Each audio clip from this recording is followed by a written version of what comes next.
Today I'm at my daughter's house, and she's also a plant lover just like I am. And we are going to repot her African milk tree plant.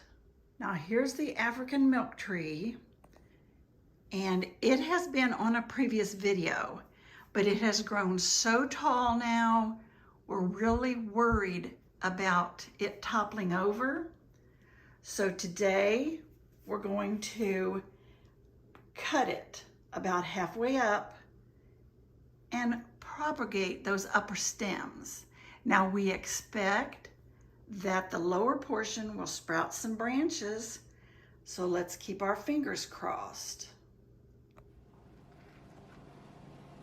So what we're going to do is to go ahead with a good sharp knife, and we're going to cut this off somewhere around about 2 feet. Yeah. So right here in, goes. I say right in here. So I'm gonna hold on.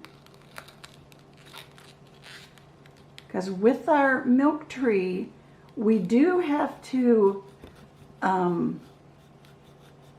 let it callus over so that the end is ready to take on the dirt.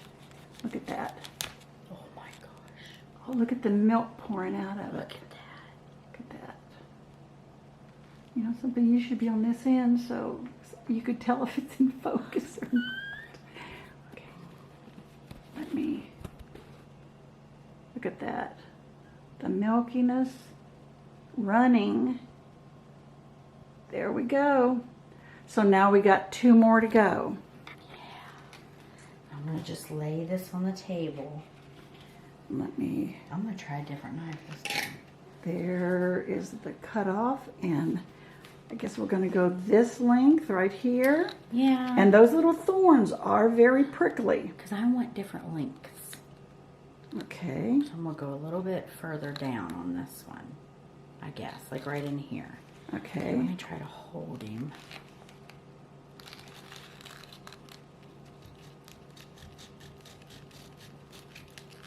I think the other knife was better.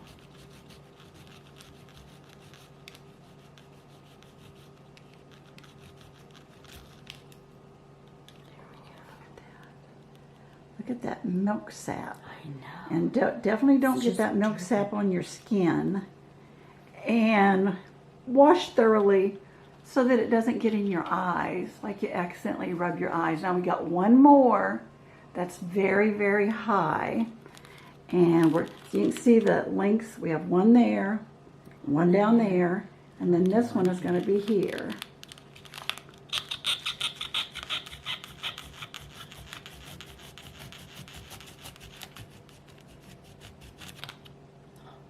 That's good. It cut it nice. It did. Looks real smooth. Yeah. I like that.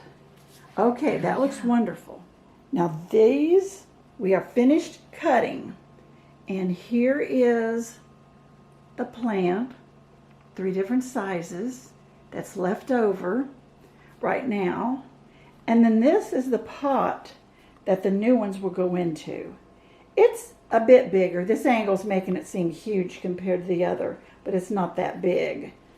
And then these are our 3 ends here. And they are very successfully drying up. Now, what we are considering, since we have such a long piece, we think we might cut more, so we can have a regular forest in these big pots. Let me show you the comparative size.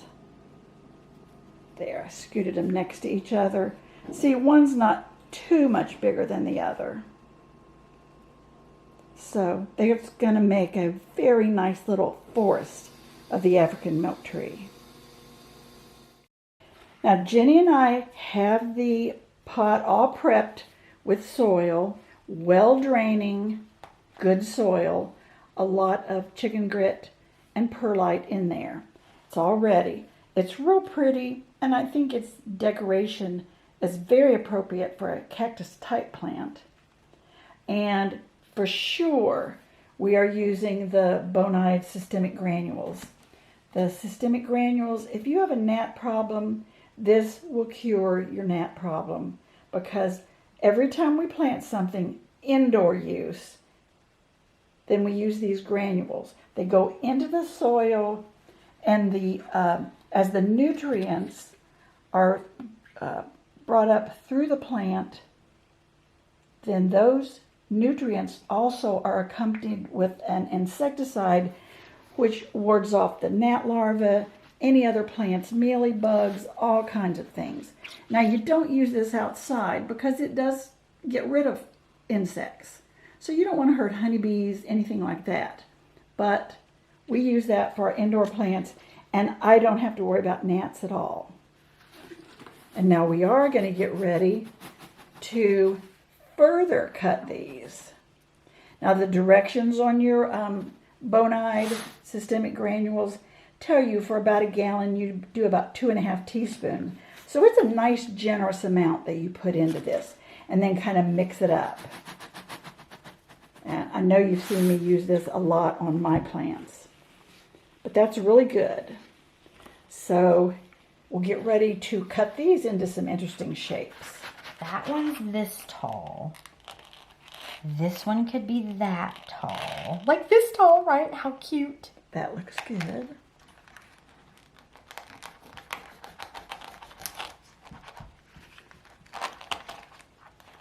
And then this one would be about the same size.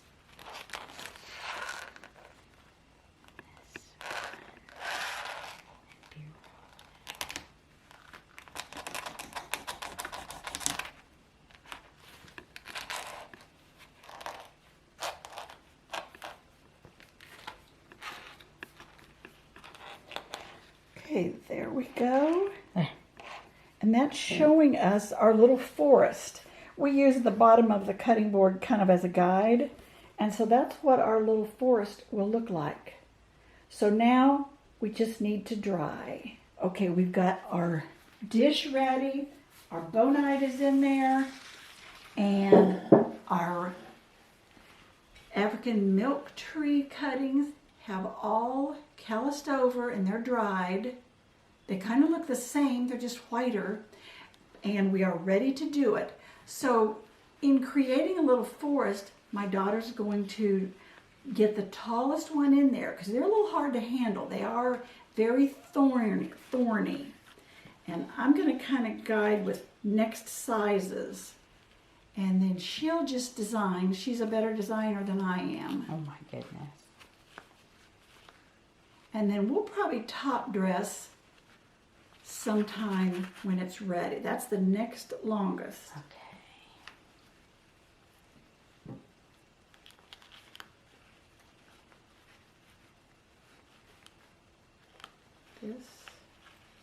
This is the next longest here, and this is one of the original tips. Oh, look at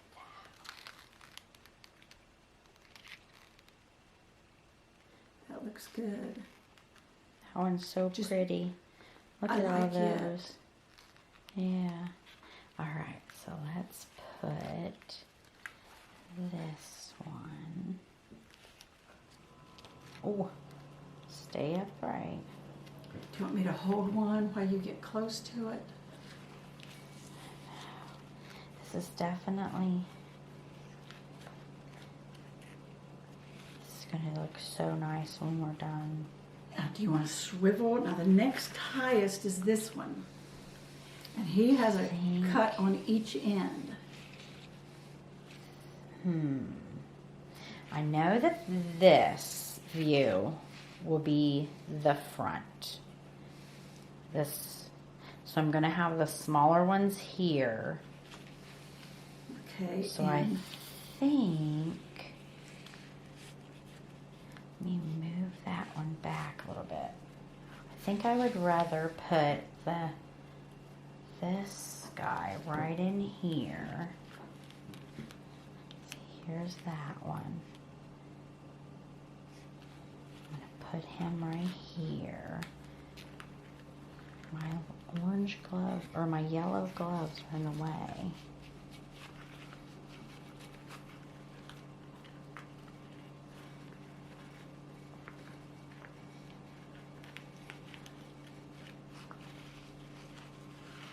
Okay, now let's see. This one, an original top, is the highest one you've got left. And the rest are almost equal. Isn't that cute? Okay, I have to be very careful with him. Let's see. I kind of like the way that looks right there. I think that looks good. Do you like that? Mm-hmm. Okay.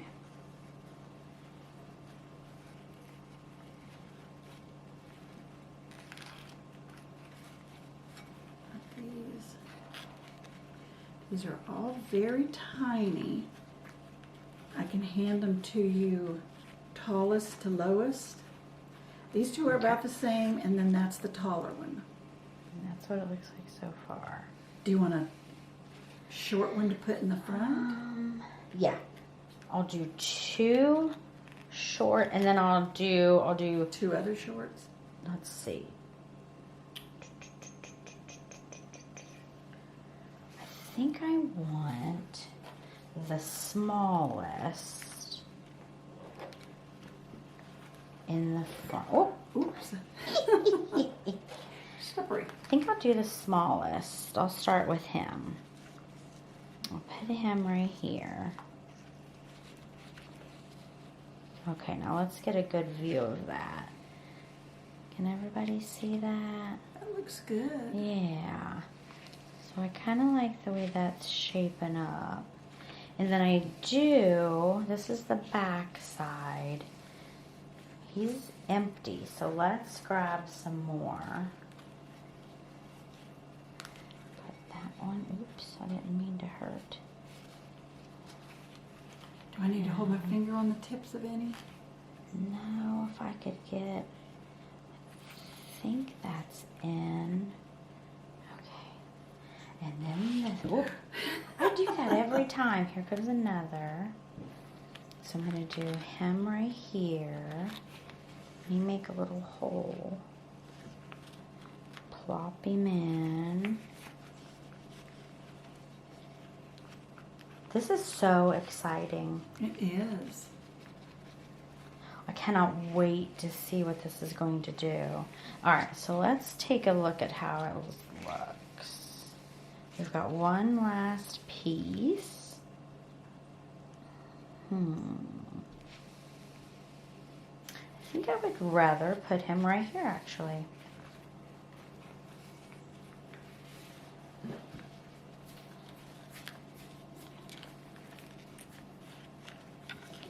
Let me get us a better vantage. And then I'm gonna grab some more dirt. And then we're not at Mom's house, and she has all of the cute small little shovels. I should have brought a handful. I know. I'm going to have to gather you up utensils. some. Alright. Does the placement look okay? I think it looks good. You sure? Let me get a side view. This makes me want to go back to Arizona. Oh yeah, just think if we could have these outside all the time. I know, they're so lucky. Let me do an overhead. Oops. Just look how, I think the container really complements the It plant, does. like you said. The kind of bumpy forked edges, and then these bumpy other edges is sort of a contrast, but does look like a cactus. Yeah. And these aren't cactus, they're succulents. They're But just with their so- thorny edges, I would almost say cactus. I know. You definitely have to protect your hands when you're dealing with this. They look good. Do you think I need to put anything else? Any more dirt? I think it Maybe looks right real up good here. because if you decide on like a little mulch on the top of some stone, there'll be yeah. just enough room for it. Yeah. Let me get these edges. They look Move really this. good. Oh, Well, now, Jennifer Lynn. Got pushed over. No, get Or back did he in try to there. jump out? His little hooks got me. Now he's got a dirty little face. Yeah. We'll clean him up. Yeah. With your water spritzer, we can clean him up. That shouldn't add too much water. Because with these newly propagated ones, we won't water them right away. We have to let them kind of, I don't know, a little bit get used to being in this soil. And then we'll water them. But they look good. Look at that new top. That one looks good. I think we've got, is it two tops? Yes. No, three. Oh yeah, three three original. tops, since we cut 3 off. Yeah. But they look really good. It does. I'm very pleased with Looks it. nice. Okay. So we'll clean her little face up and then give you a total overview shot. Oop, we're up against the window. So she's got the fiddly fig. That's the same one that I can reference back to the old house. And then here is the new potted propagations of the African milk tree. Looks really good. Really nice. Along with all the other plants. Jenny has a whole lot at her house. Those are the remnant cuttings of the old jade plant. I'll reference that, but may she rest in peace. That looks really good, Jenny. I love it. And then the other one, I forget where the mama by is. my kitchen sink. Okay, and here is the mama plant. She's right now sitting next to the kitchen window. A lot shorter than she once was. That's our moonshine snake plant. Moonshine, yes. She's doing real good. I hope you can see her against the light of the window. Doing real good. But this one is just fine. We'll freshen up his bonide. You do have to put new bonide in. I think it's about every 8 weeks. But he has been, or she has been, protected. And no gnats. Jenny doesn't have problems with gnats either because we use that bonide. Sorry. I know I keep harping on that, but you see so many people having trouble with gnats. And we don't have any trouble with gnats at all. Well, thanks for watching. And be sure and stick around for another video.